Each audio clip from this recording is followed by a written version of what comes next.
All right, welcome to the SciMax channel on electronic lab notebooks. Today I'm going to talk about a feature that is sort of mundane. It's just a table in your document. And I want to talk about how tables in org mode specifically support an electronic lab notebook in ways that other things like Word or HTML tables, etc., don't help you. So tables are very straightforward. We use them in scientific papers. We use them to represent tabular data, usually things that are organized in columns.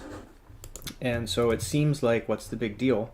What is the big deal about a table?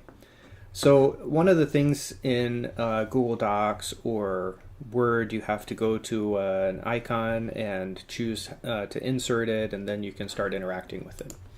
In org mode, we have plain text, so we simply put a vertical bar, and we can put start typing and separate the cells by vertical bars. And whenever you're done, you press tab, and it goes to the next one. And you can press tab to navigate and just keep adding things like this. And there's nothing, you don't have to remember anything in terms of special shortcuts or otherwise, as long as you know that a vertical bar, it separates the cells, and if you put a vertical bar dash, then it inserts something that looks like a horizontal line. All right, that's the simplest way to make a simple table. And you can, if you have let's say we put in a large number here, if we just type Control-C, Control-C, it realigns. And we can do Shift-Tab to move back around and Tab to move forward. So in that sense, it's very easy to make a table. And I'll show you later, we can convert this table to a variety of other formats. So if you are writing a LaTeX paper, you probably know writing a table in LaTeX is some special form of torture.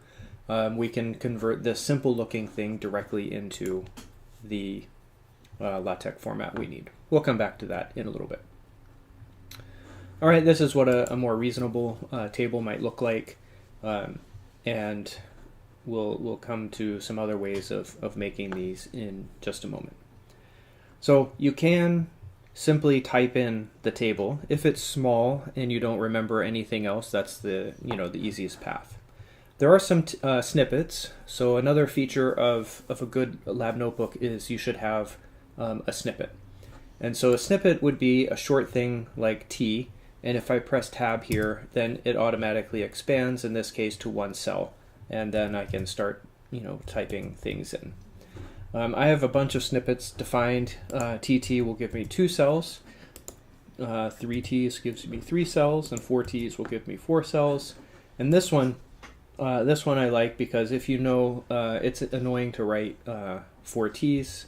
Although if you're skilled with Emacs, you might do Control-U 8T and it will insert 8 Ts. This doesn't expand to anything though, because I didn't make those. TN, on the other hand, will prompt me down at the bottom for the number of columns, and I just press 8 and then it will insert it, and then you start typing, typing away. And then again at the end, it automatically adds a row. And then we'll see later that it's convenient to have names and captions. So NCT will expand, and you can put in a name of a table, some caption, and then it will give you something to start typing those in. Okay, so a variety of ways to make them. It is also possible, and I guess I already did this one, so let's say we don't want to deal with all those bars.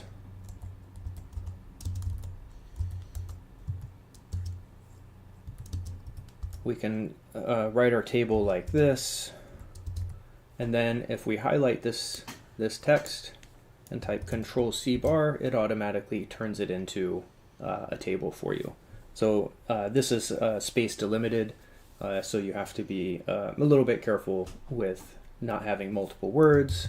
Like if I put reactant concentration here, let's see what happens. That's not what you want. So you have to be a little bit cautious about that. And let's see, I wonder how smart it is. Let's probably not this smart. It is not. So if you want that, you have to, maybe temporarily put a dash here, so that it looks like one word, and then you'll get what you want. And then you can just edit this to remove that if you want. And to get that line in there, we just press enter like this, and I'll show you a shortcut for that later. Okay, so I've been using a lot of shortcuts, and like Control C, vertical pipe, vertical bar. We can find out what these things are if you type Control H, K, and then the key that you want, Control C, vertical bar. Then over here it tells you this is org table create or convert from region, and you can click on this to see the source code if you cared to, like that. And if you don't like keyboard commands, but you remember that this is a command, then I could also, let's just do it real quick.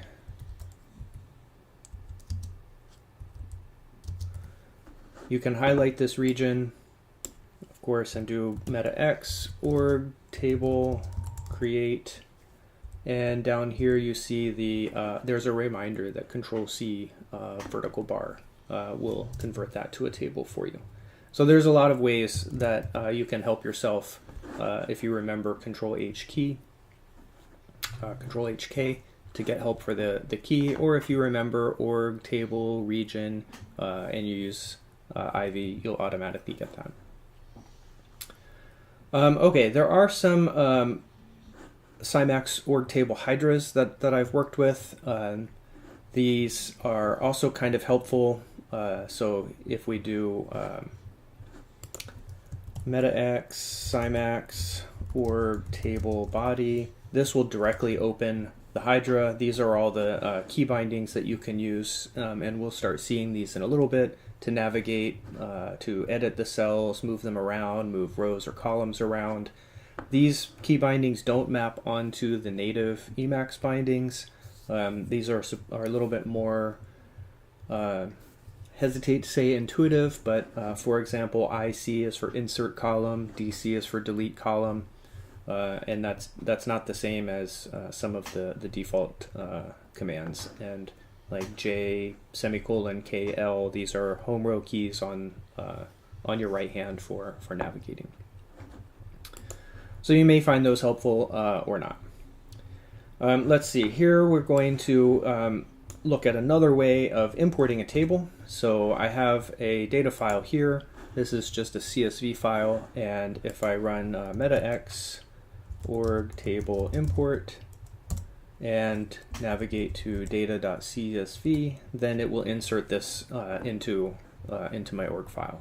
So if you have a convenient way of making a CSV file, or maybe even tab separated should work, then it's easy enough to import this.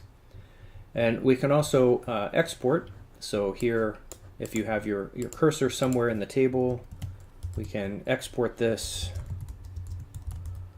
and it will, let's see, we want to make this one go to table, maybe table.csv. And I'll go ahead and overwrite it. And it asks me here to use the org table to CSV format. And then if we click on this, you can see these contents are the same as this. So if you have a table in your notebook and you want to export it so you can use it in Excel or in a Python program or something else, also straightforward. All right. We can create tables from code, so org mode will automatically convert many tabular looking bits of data into a table. So here I use an eLisp block. I write a lot of eLisp for org mode and Cymax, and so here we just have a list. So you can think of this as an array, sort of. There's a bunch of rows here. This is a symbol for a horizontal line. And if you evaluate this, then it will it generates something that is a table. And we can we'll see that we can use this table later as a data source. Python does the same thing. Here I have a Python block using the return value, And here we have a Jupyter block that seems to do the same thing, but I think we're going to see later that it's not exactly the same. It looks the same, but Jupyter does some things that are a little bit different than the other Babel blocks. Okay, let's say we have a table and we want to be able to navigate around the table. Of course, I can click anywhere I want. Right, I can click on any cell if you're using the mouse, but if you're in your keyboard, you can also use Shift Tab to move backwards a cell, regular tab to move forward a cell. You can use Meta A if you want to go to the beginning of each cell, and Meta E to navigate to the end of each cell. And then Control A goes to the beginning of a row, Control E goes to the end of a row. And if you want to go down a row, I think you just press return. And there's not a good way to go up a row that I know of. If we press F12 and then O for org and T for table, we get to the Hydra. And then I can use J to move to the left, semicolon to move to the right. K will go, that's not what I thought K would do, but we can navigate around like that. So once you get used to it in a bigger table, sometimes it's useful to have these kinds of navigation tools. All right, here's where things get interesting, more interesting than we've had before. We can use a table as a data source. So here in this Python block, I'm going to define a variable called data, and it's equal to Python tab. And so this table on the right is called Python tab. So we're going to get the data from Python tab and use it in this Jupyter Python block. Now, this table came from a Python block, which is a separate interpreter and just runs separate from it. And here, let's change this to 18 and run this. So now this is 18, and if I run this, now we're going to get an 18 down here. So we have literally pulled data from this table and used it down here. Now it's a little interesting. You might wonder, where's the header? And this table has a header in it, and it's represented by none in Python, or the horizontal line is. And so we only get the data from the table, not the header. And we can get that header if we want. We just have to add an additional item here, call names no. It's a little bit unintuitive that you put no when you want the column names, but no means don't strip the column names in this case. And then we can do some analysis with this, like, I don't know, let's get the first row, and that will extract out that one bit. Maybe I wasn't telling the truth about Jupyter before. It looks like here Jupyter is behaving the same way. One thing that is different is we don't seem to need the call names no to get this. It gives us the whole data, including the none, which seems interesting. Let's see how this turns out in code.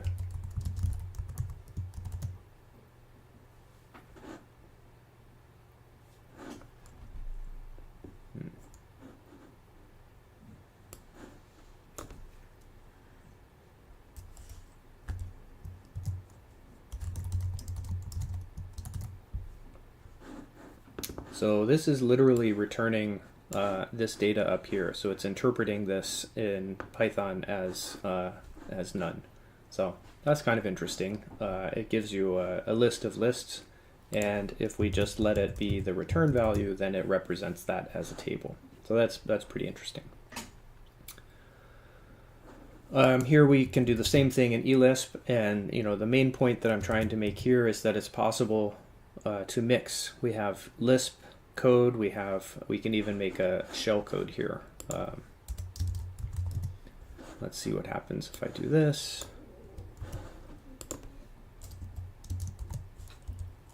Echo $e data.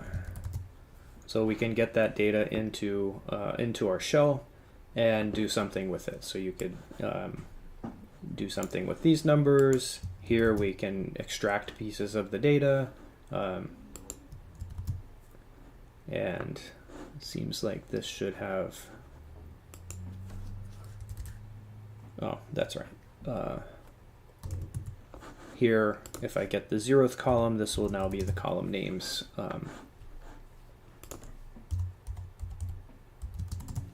That we had before. So we can use mix and match. You can have one piece of code. If it's convenient to generate code in Python, you can generate the table and then you can process it in eLisp or R or Shell, whatever suits you as it goes. All right, there is a fancier syntax. So this is kind of akin to Python slicing. If we want to get subsets of a table as our variable instead of getting the whole table and then slicing it inside our program. Here we get the last 2 rows, rows 3 and 4.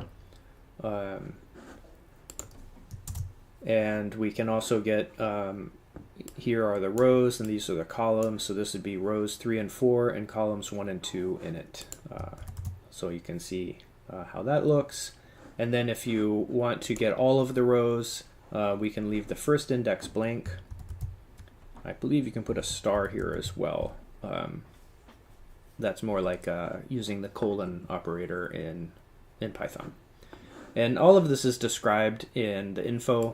The info is really helpful. So this is something built into Emacs and provided with org mode, and it gives you like more details than you might care to see. And then lastly, we've been using tables from this file. There is a syntax here. I have data.org. If we look in there, there is this file from data.org, and we can use this syntax to say data.org : from data.org. This will pull this table from another file on another location and use it in the current file. So we don't have to copy and paste data. We can use data directly from the place that it is. This probably even works like across SSH with Tramp, so you could even consider pulling remote data into your notebook, as long as it's in an accessible work file.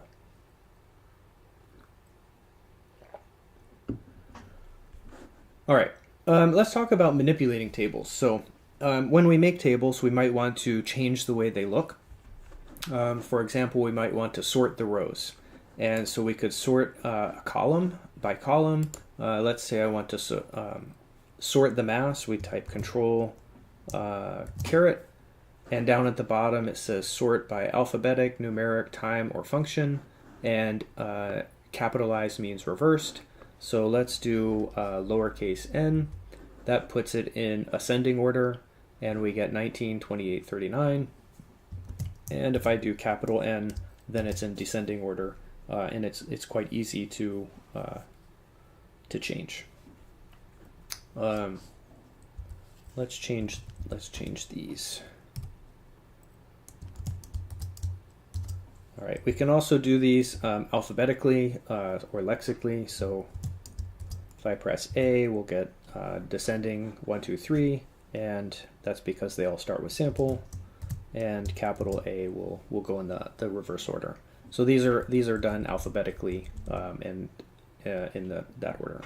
So that's pretty helpful, being able to sort. And you can also use a custom function, but you'll have to read about that. It's not something I use a lot.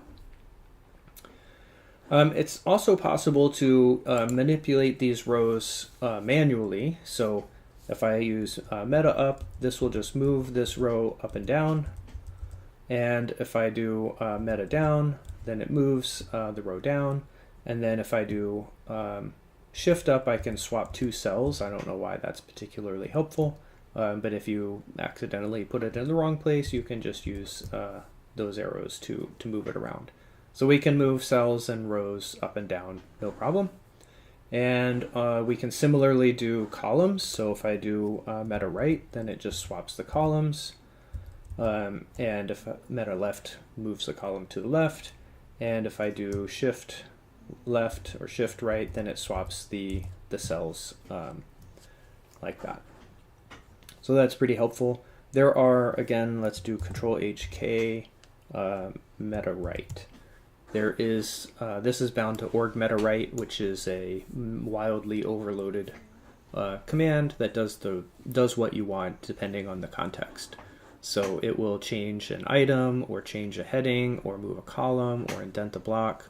This is the one we want, org table move, and you use a prefix arg to move it to the left. If I do F12 OT, then you can see here the move the cells, and down here I did stick with meta left, and so we can just use those and get the documentation here. Sometimes we want to add a column, so let's say I want to insert a column to the left, so I'm here, then it's just meta shift right, which is unintuitive that it's meta shift right. And then meta shift left probably is going to kill the current column, which I don't love that. I wish it would insert left or right and do something else for it, but you can change that if you want, but the default is like so. And so if I really wanted this to be at the end, then I just press Alt right and move it to there, and then I can proceed. Similar with rows, we can do let's say I want to add a row above, then I do meta shift down, which again I find a little bit confusing because meta shift up is what I would use. Instead you do Control U, meta shift down, and then it will add it below. I don't love that, but that's the way it's built in, and if you don't like it, you can change it. And you can of course just manually delete a row. And from here, let's see if we go OT, we have insert row and delete row, and it doesn't look like I was very clear in this whether it's above or below. So if I do IC, that's a column for that. We can insert lines, so if you are at a line and you want to insert a line below the current row, so let's say I'm in here, I type Control C dash and it puts a line below, and if I do Control U C dash, it puts a line above, and it looks like Control return will insert a line below the current row and move to the row below it. So Control return, Control C return will do that.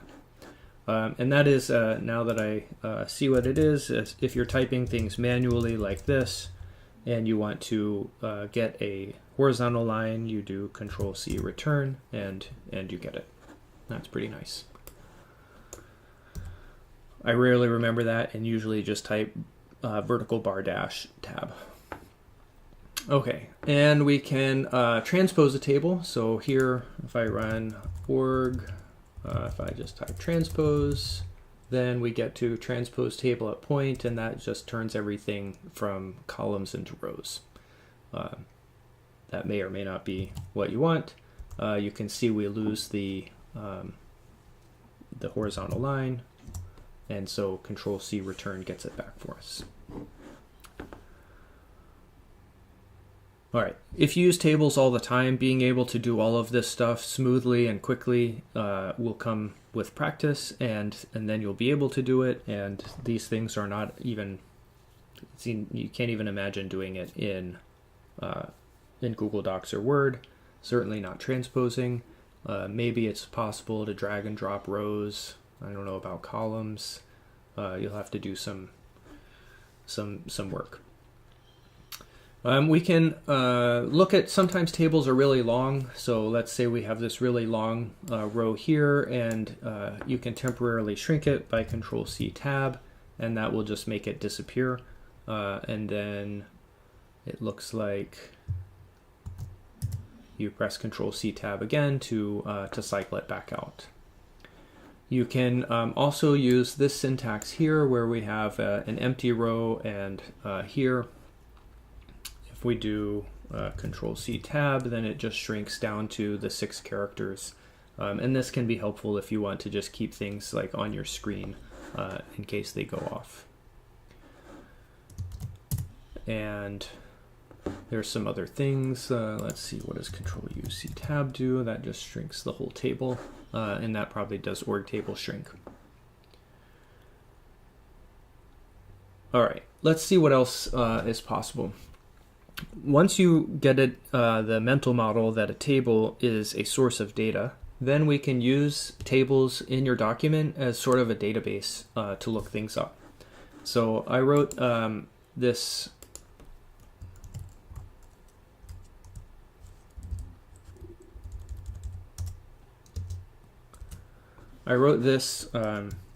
library here so that we could have some ability to write programs that use data from the tables. So here I have a command Cymax org table column. It's going to look for tab.samples. Let's just find it. So here is a list of samples, and we're going to get a column from it.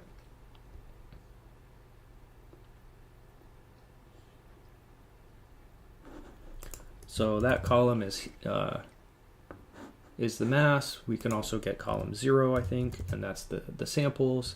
And then you could do something with it. Maybe you take the average of this, for example.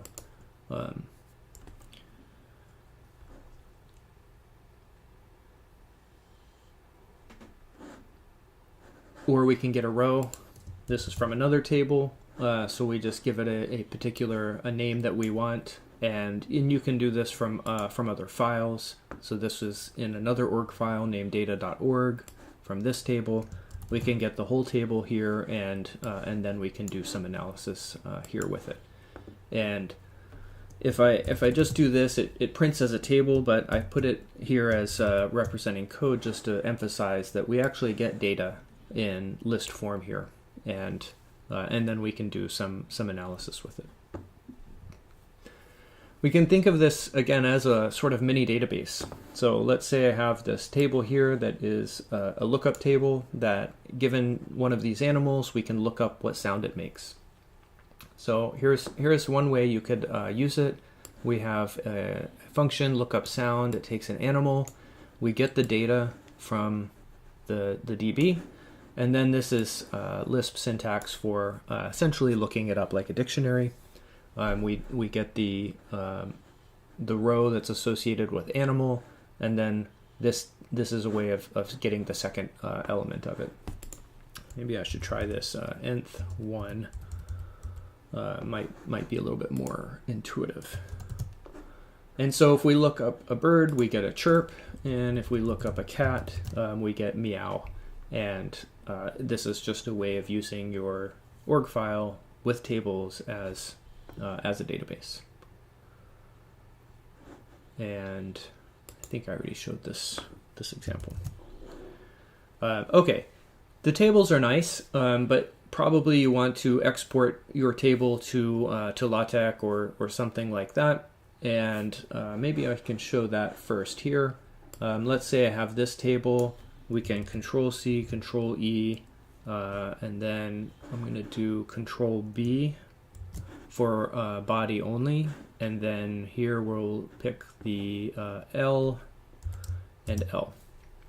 And you can see over here, this is the LaTeX. So you might copy this and put it into Overleaf or LaTeX file editor that you're using, and this is a lot easier than trying to type that out by itself. You can give these tables names that I showed you before, and OrgRef will give you links. And so you can click on these links like this, or you can use an autoref. And then eventually when we export this to LaTeX, then you'll get a nice referenced, nice references with hyperlinks and things like that in it. Since I use these a lot and I like to have code that generates tables, I did make some support for this in Python with pycsc.org mode. And here's an example where we make a table. It's not a very interesting table, it's just some random numbers here. but I specify the headers, that's the name of each column, a name, a caption, and we give it some attributes so that it appears where we want it. And if you run this, then we should get an output here.